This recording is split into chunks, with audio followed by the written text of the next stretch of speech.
네, 그 다음 문제는 교육의 역할이 있는데, 평생교육의 장으로서의 도서관이기 때문에, 저희가 교육적인 프로그램들을 지원하고 있죠. 그 중에서는 단순한 도서관 이용 방법이라든지 아니면 도서관 견학에 따른 설명들 이런 것들이 있을 수 있지만 좀 더 나아가서 책을 어떻게 선정할 것인지 그리고 책을 어떻게 볼 것인지 그런 것에 대한 강의도 사서들이 담당하고 있습니다. 저희 그렇지만 그러한 사서들이 공공도서관에서 그러한 다른 업무들에 치여서 직접 이용자 교육을 못하는 경우도 있는데요. 그런 경우에는 커리큘럼을 짠다든지 강사를 섭외를 한다든지 그리고 어떠한 방향으로 교육을 해달라고 하는지 그러한 계획도 사서들이 하고 있는 교육의 업무 중에 하나입니다. 네, 그 다음 문제는 도서를 어떻게 정리하는지에 대해서 살펴보면 좋을 것 같습니다. 아까 말씀드렸다시피 각 책이나 자료들에는 많은 정보들을 갖고 있다라고 말씀을 드렸는데요. 우선 도서관에 있는 책을 하나 보여드릴게요. 저희가 책을 보면 우선 서명을 가장 먼저 볼 수 있습니다. 어떻게 보면 이 책의 가장 중요한 정보라고 할 수 있죠. 그 다음은 지은이에 대한 정보를 알 수 있는데 이 저자 사항은 직접 책을 쓴 사람과 그것을 번역한 사람 그리고 그림을 그린 사람 이러한 사람들을 모두 다 저자 사항으로 우리가 보고 있습니다. 그 다음은 출판 사항을 알 수가 있죠. 이것이 저희가 책을 딱 봤을 때 알 수 있는 정보입니다. 그러나 책에는 이것의 정보만이 있는 것이 아니에요. 사서들은 이것보다 더 많은 정보들을 DB로 구축을 해놓고 그것을 이용할 수 있도록 이용자들에게 제공을 하고 있는데 이용자들께서 그러한 정보들을 알지 못하기 때문에 그러한 정보를 정보로 받아들이지 못하는 거죠.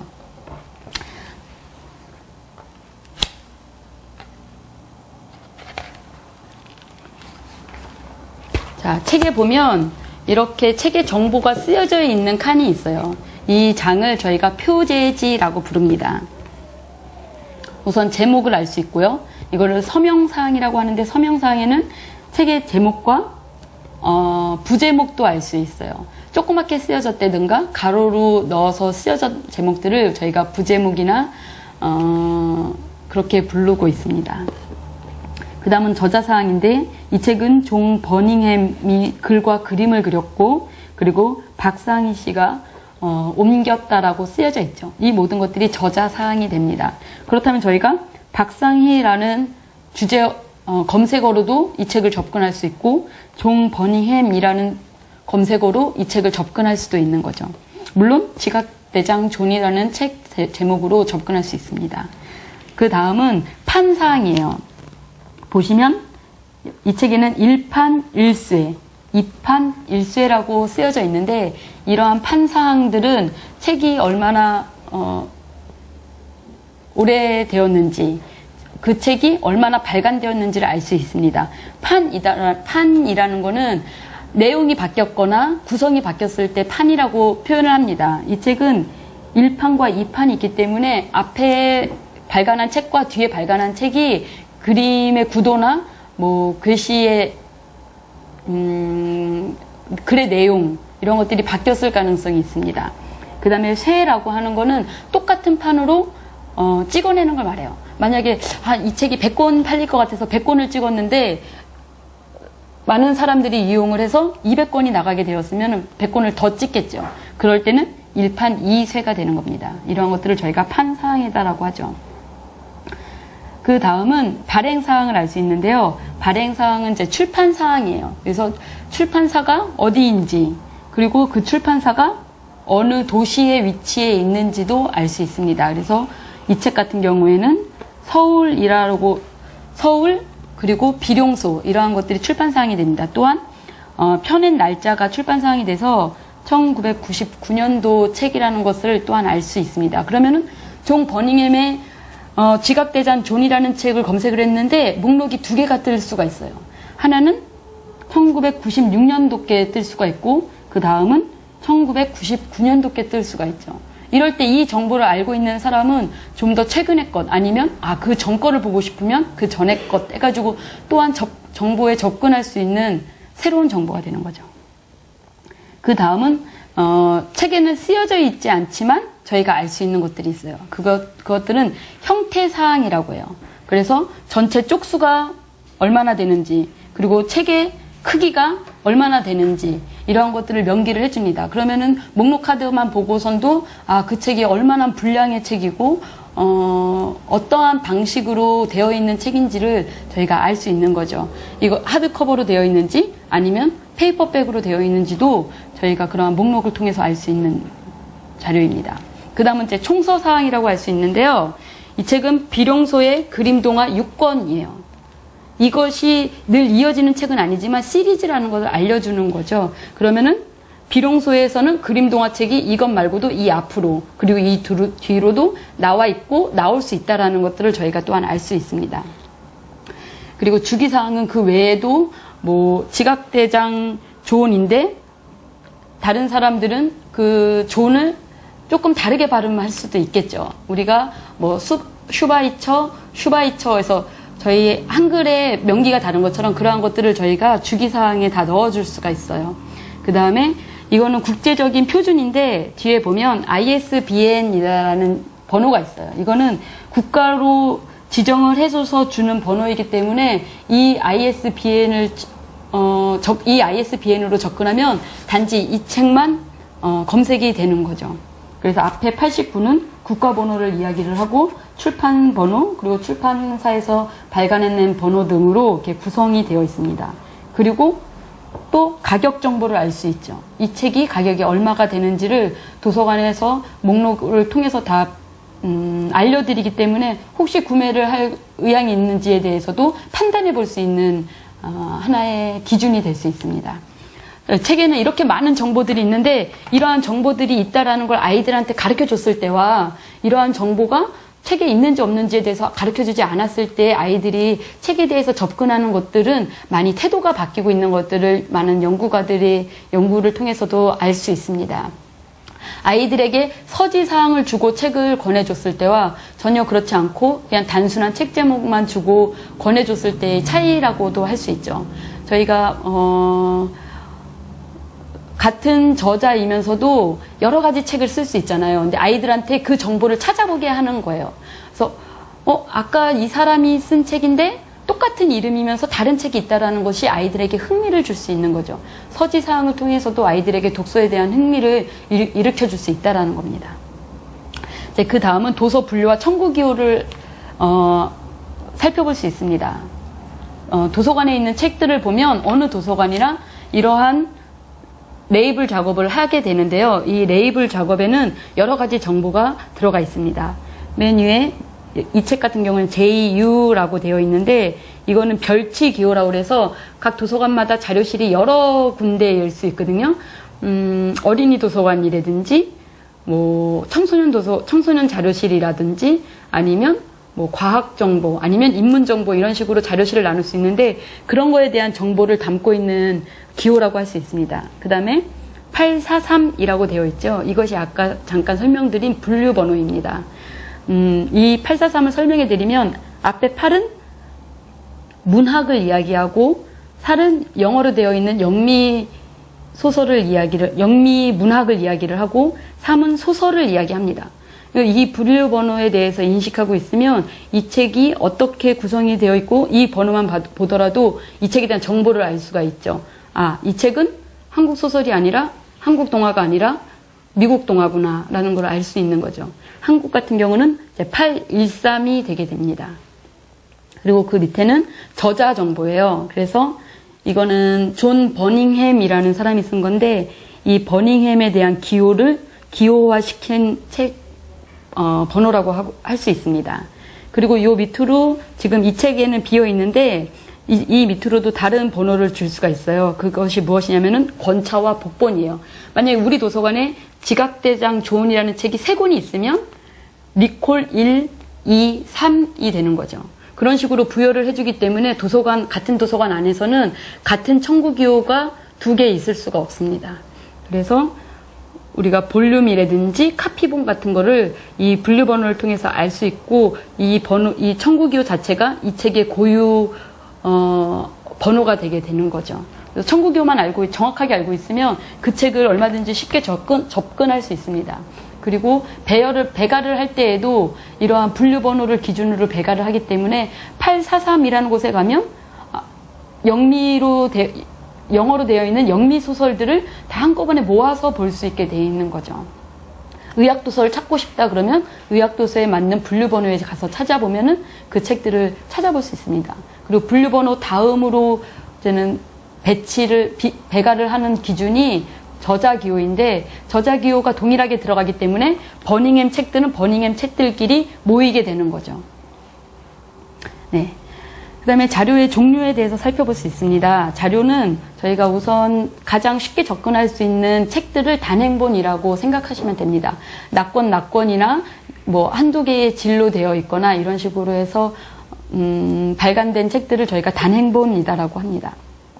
그 다음에 이제 연속 간행물이라고 볼 수 있는데, 연속 간행물은 저희가 가장 쉽게 접하는 것이 신문입니다. 신문은 일간지죠. 거의 매일매일 나오고, 그리고 주간지 뭐 시사물 같은 것이 있을 수 있고, 월간지에 잡지 같은 것들이 있을 수 있고, 그리고 학술지 같은 경우는 뭐 격월간지라든지 순간이라든지 이런 것들이 나올 수 있는데, 이렇게 정기적으로 동일한 이름을 가지고 계속해서 나오는 것들을 우리가 연속 간행물이라고 이야기를 합니다. 멀티미디어 자료를 볼 수 있는데요. 오디오나 비디오, CD, DVD 이러한 자료들을 우리가 멀티미디어 자료라고 하고, 그 멀티미디어 자료를 도서관에 구비해 놓고, 또한 그러한 자료들을 볼 수 있는 장비들 또한 구비해 놓고 이용을 할 수 있도록 저희가 도서관에서 서비스를 하고 있죠. 그 다음은 이제 전자자료라고 볼 수 있는데, 요즘에 이제는 저희가 IT 강국으로서 발전을 하다 보니까 아무래도 전자자료들이 많이 나와 있는 상황이에요. 그래서 보통 전자자료는 홈페이지를 통해서 이용하거나 아니면 각 도서관에 가서 각 해당 단말기를 통해서 이용할 수 있는데, 뭐 VOD라든지 오디오북이라든지 이런 것들이 있고, 요즘엔 전자책도 많이 나오고 있죠. 그래서 책으로 이미 발간된 것들을 전자책으로 변환해서 서비스하는 것도 있고, 아예 처음부터 전자책으로 출간하는 경우도 있어요. 이러한 전자자료 역시 도서관에서 서비스할 수 있는 대상이 되고 있습니다. 네, 저희가 살펴보면서 도서관에 대해서 대략적인 부분들을 살펴봤는데, 그렇다면 우리가 이용할 때 어떠한 점을 중심을 두면서 이용할 수 있는가에 대해서 제가 정리를 해드리도록 하겠습니다. 우선은 아이들에게 교육할 수 있는 도서관이 되어야 될 것 같습니다.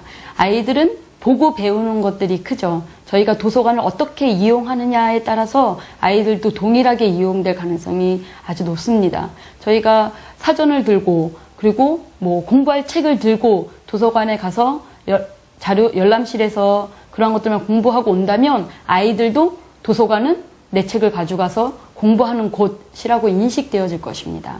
하지만 엄마나 아니면 엄마가 할 수 없다면은 우리 뭐 북멘토 여러분들이 아이를 데려가서 도서관이 이러이러한 곳이다 라는 것을 알려주면 아이들은 그대로 도서관을 이용할 수 있게 될 것입니다. 어떻게 이용할 수 있느냐라고 하면, 자료실에 가서 어떠한 자료가 있는지, 그리고 이 자료들이 어떠한 논리를 갖고 구조적으로 배열되어 있는지를 알려준다면 아이들에게 논리적인 사고를 끼쳐줄 수 있죠. 왜냐하면 분류라는 것 자체가 아주 논리적이고 아주 세분화되어 있기 때문입니다. 그럼 아이들이 보면서 이 책들은 왜 같이 모여 있는지, 왜 이 책들은 서로 떨어져 있어야 되는지, 왜 이 책은 대출이 되고 왜 이 책은 대출이 안 되는지에 대해서도 인식하게 되고, 그러면은 사회를 분류적으로 바라볼 수 있는 눈들이 자라게 되는 겁니다.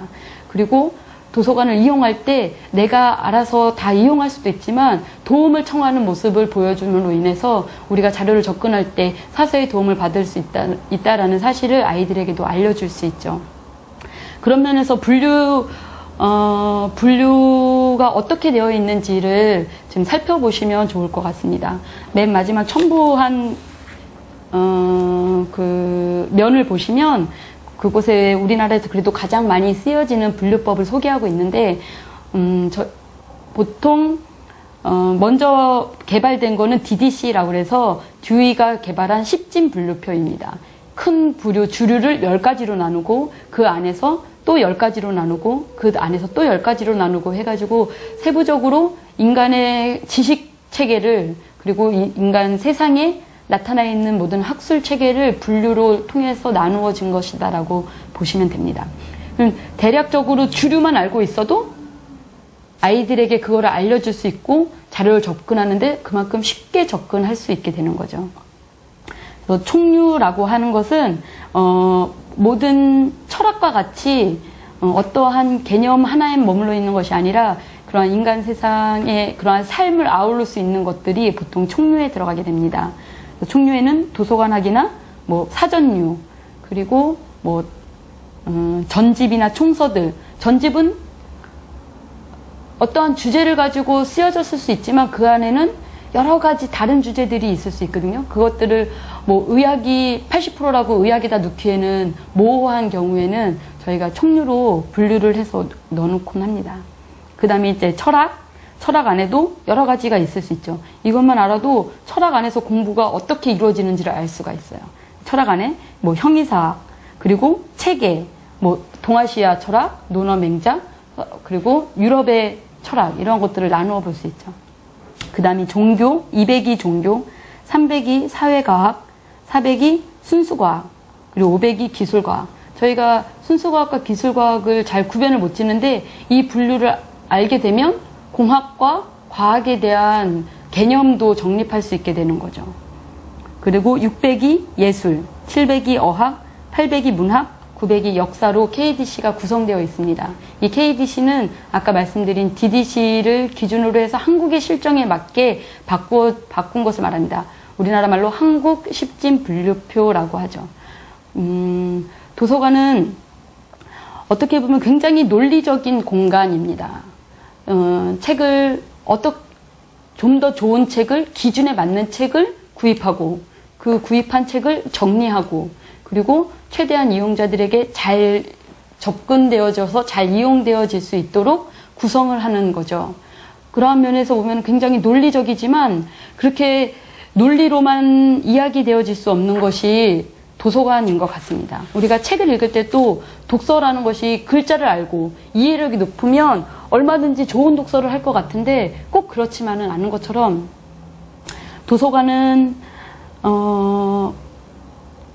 그러한 마음이 들어가 있고 그러한 영혼이 들어가 있는 곳이다라는 거죠. 그것은 어떻게 보면 독서의 특성을 도서관이 갖고 있기 때문에도 그런 것 같습니다. 도서관을 이용한다는 거는 단지 내가 책을 다 살 수가 없어서